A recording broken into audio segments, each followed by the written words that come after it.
দীর্ঘ ৩৭ বছর চাকরি জীবন শেষ করে অবসরে গেলেন অমরপুর বিদ্যালয় পরিদর্শক দশরথ দেববর্মা।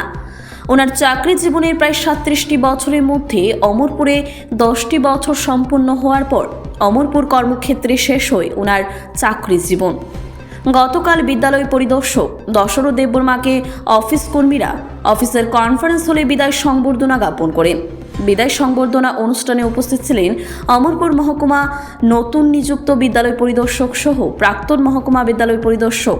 পাশাপাশি সংবর্ধনা অনুষ্ঠানে উপস্থিত ছিলেন অফিসের অন্যান্য অফিস কর্মীরা। বিদ্যালয় পরিদর্শক দশরথ দেববর্মার দীর্ঘ 10টি বছর অমরপুরের দায়িত্ব এবং কর্তব্যের সাথে কাজ করার সুবাদে অফিস কর্মীরা সংবর্ধনা অনুষ্ঠানে আবেগে আপ্লুত হয়ে পড়েন।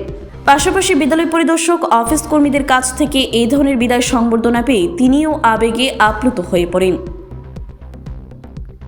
ব্যুরো রিপোর্ট, খবর জনস্বার্থে।